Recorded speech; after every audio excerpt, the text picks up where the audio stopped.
Well, hi, there you are. Welcome back to the garden. Today is Tuesday, July 5th. We're going to plant a little more Thai basil, but we're going to pick up where we left off yesterday, and that's adding more mulch. We've gotten two questions in the last couple days. Seem unrelated, but they're really not. One is, why mulch? And we'll go into that here in greater detail in a second. The other was, a viewer thought it was very interesting the way I was planting my coriander. There's a real reason behind that. Come on, let's take a look. Now, we chose cilantro for a couple reasons. One, it grows like a weed. Two, the smell detracts quite a few bugs, so we've got it everywhere. And it comes back very easily. And the seeds are coriander, so there's a bunch of different reasons. But this is right in our walkway, and it's going to show why we want to use mulch. Now, if you can see, some of these are turning brown, they're getting ripe. Well, let's go ahead and harvest these. We'll hang them on the fence to dry, and then we'll collect the seeds later.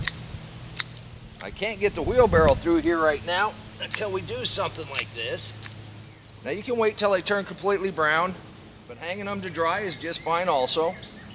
See, this one's pretty much gone. It's just got that beautiful cilantro smell.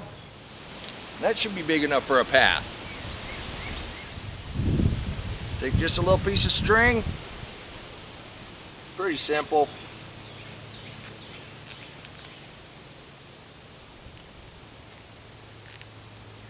Tie that off. You can see we also used this side of the fence last year. All of that is volunteer.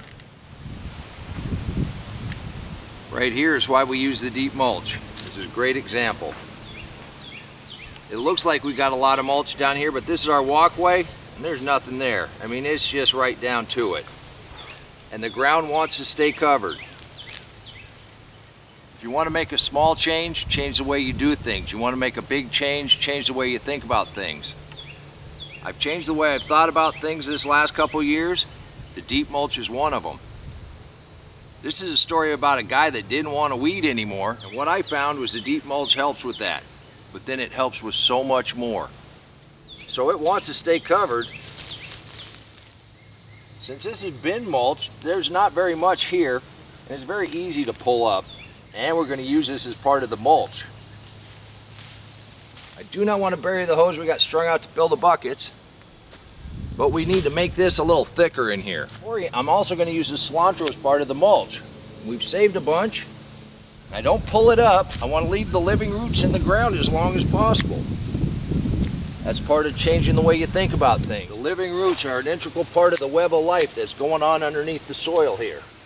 So let's just lay our cilantro down. Right here in the walkway, there's no mulch at all. This is where I pulled these two little piles of grass. You don't have to get it all out because we're going to remulch. That should stop anything that's still there. Now, the way I scattered the coriander seeds out the other day really didn't make any sense. I didn't explain it very well. In the soil, one of the reasons I don't want to till anymore is every time you till that up, fresh seeds come to the surface. And they got that blank sheet, they got that blank canvas, and weeds grow like mad in that kind of environment. By just scattering the coriander out, as the mulch degrades, and as we plant in areas, those seeds are at the surface, and they'll go ahead and sprout. And I'd much rather have coriander as a cover crop than the grass that creeps in. All right, we got some more mulch ready. Now, I use a lot of grass clippings.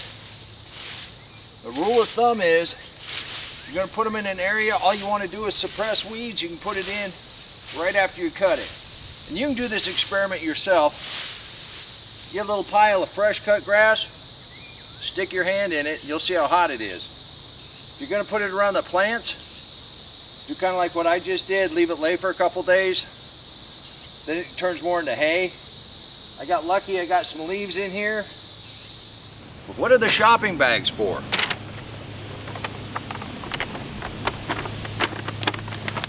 Well, this is all the advertisements that come in that we just shred up. That always works good as a mulch, so spread that out. The shopping bag itself works good as a mulch. And you know Riley, he sheds like mad. We just vacuum him up. And you can add dog fur, cat fur. That works real good as a mulch. Whatever you vacuum up, also saves from the landfill. We also have another bag. Put that down. Now this is going to be our walkway, and we have almost nothing here, so I'm going to want to put it kind of thick. Got a little grass for mowing, some leaves. So I got some leaves and grass clippings, which is really good for the mulch. Now we're going to do this in layers. All this green that I just pulled up, really don't want to set it back on the soil, so we'll just scatter this over the top, and we're going to put some hay on that. And put that on Riley and on the paper. We'll let the weeds be part of the new mulch. That'll break down nicely. Got a bag of shavings that have been laying out here and got good and wet.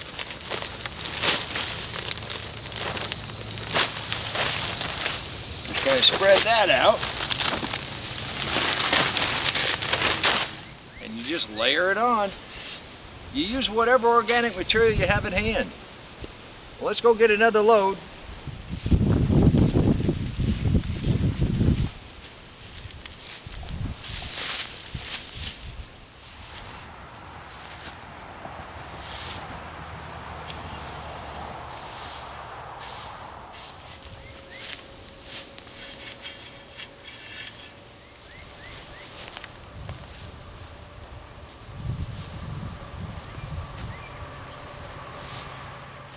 And another question I got was, why would you listen to a guy like me about your garden? Because I'm Waylon Smalley, PhD. That's posthole digger to most of you. No, I wish I could say I came up with this, but I have refined it a little bit. A lot of this has been by accident. But to quote one of my mentors, Ruth Stout, I would never tell another human how to arrange flowers or to garden. I'm just showing you what I do. I thought you might be interested. I'm just a guy that didn't want to weed. And I've learned a ton more about the living soil. Come here, I'll show you why we do this. Just look at this corn. I used to get 1 ear maybe. I'm getting 2 and 3 ears off of every one of these stalks. I attribute that to the deep mulch. And these have just started coming up. Now if PhD stood for more than posthole digger, I wouldn't be standing out here in the sun sweating. Let's go off in the shade, plant some basil.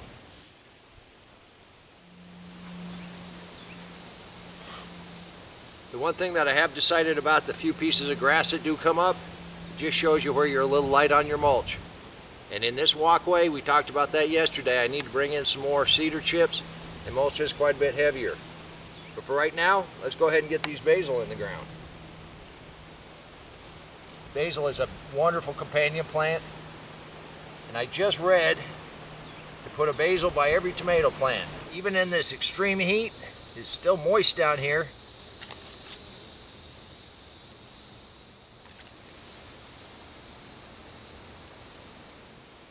And here's the other reason we do it. Right there. That is beautiful. That is beautiful. You can do this too. I do want to thank you for stopping by on this sweltery morning to help me talk about mulch, get a couple basil in, pick a couple tomatoes. Remember, until next time, take care of yourself, take care of your family, and God bless you. Come on, let's plant. Let's go plant garden.